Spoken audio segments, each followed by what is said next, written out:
Hey everyone, this is Wei and welcome back. Let's do another Mortal Kombat character, and this time I'll be sketching Sub-Zero. So let's get started and I'll talk about the process along the way. Alright, let's start with Sub-Zero. Really cool mask again. Alright, let's just draw the head. Well, this one's a little bit trickier, there's a lot more detail. But it's actually pretty cool. I really love the mask design on these. So I'm just gonna start with the eyes. I roughed in the mask area where it's open. Then we got the eyes in here. Now there's a lot of little complex shading in here, and this looks like it's taken from a in-game capture, so it's not as realistic. So I might have to try to improvise a little bit and make it a little bit more real if we can. All right, that's the eye. There's a little shadowing going on here. And then this is dark. This might not be the best kind of reference to work from, just because it's it's an in-game capture. So there's a lot of stuff missing because these game models are generally not that highly detailed, but we can try to make the best of it. So let's see the eyes here. Kind of looking up a little bit. Then we're gonna see the face. There's the mask. Very cool mask. Kind of looks like some kind of respirator.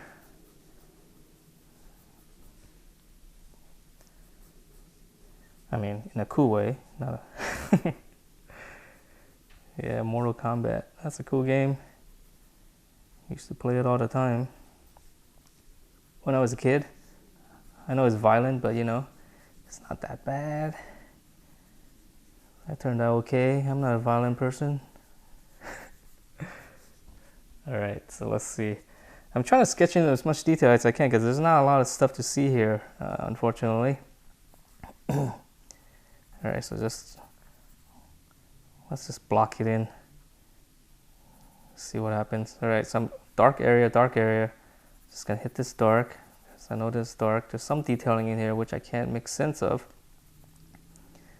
So sometimes you get this. I mean, maybe this is a good example where you can't see a lot of stuff.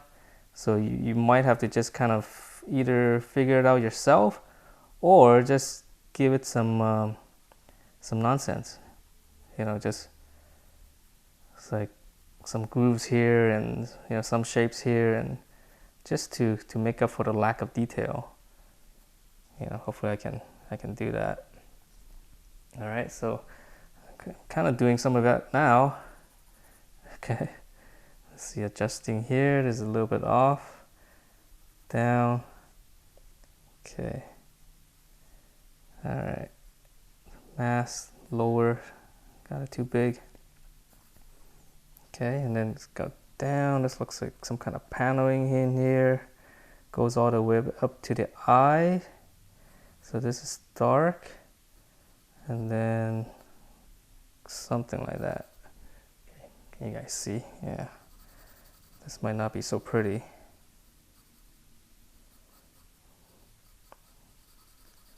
Okay. So this is pretty rough. It's a lot of little paneling, which is not too exciting right here. Let's just keep going. Maybe we can make it look good. If not, then oh well. Alright, now here, shape of the head. I can rough it in like this, and then I can draw in. So yeah, so the more you draw, the more accurate you're gonna be able to see, so that when you do freehand sketches like here, what I'm doing now, you'll notice that you'll get more and more accurate. And there's really no secret. It's just the more you draw, the more you are forced to look at relationships between elements, and when you're able to recognize those, then you start to see the spacing between each of these elements. and then you realize, oh, let's like, okay, the width of the height of this is almost the same as the height of this. Maybe this is a little bit longer, so now I know this is a little bit too short. So it's just a matter of measuring. It's just a lot of it. After a while, just becomes second nature. You'll look at certain things and you'll be like, ooh, that's too wide, or that's that's not correct. So, and I mean, I can get it close sometimes, but I mean, a lot of times I'm pretty off too, So if you have a tendency to be really off, what you should do is sketch lightly, so that you can go back in and change things. That's the only way to work around it. And then as you get more and more accurate, then you can be a little bit more a little bit more braver with your strokes, and you can push in harder if you're sure about it. Okay, so this is the mask here. So like, I know there's a lot of little areas that kind of, it's not a line, but I'm trying to adjust for it at the same time as I'm shading.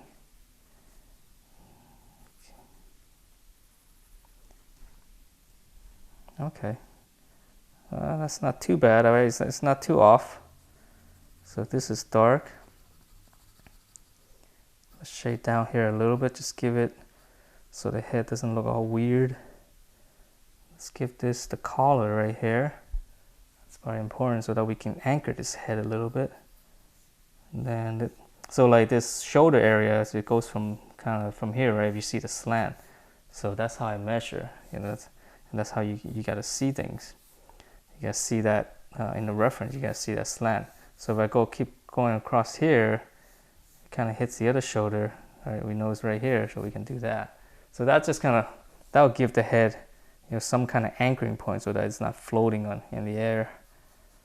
And we don't have to draw any of the details here if you don't want to, because you've anchored the head already. It's just a matter of how much you want to do.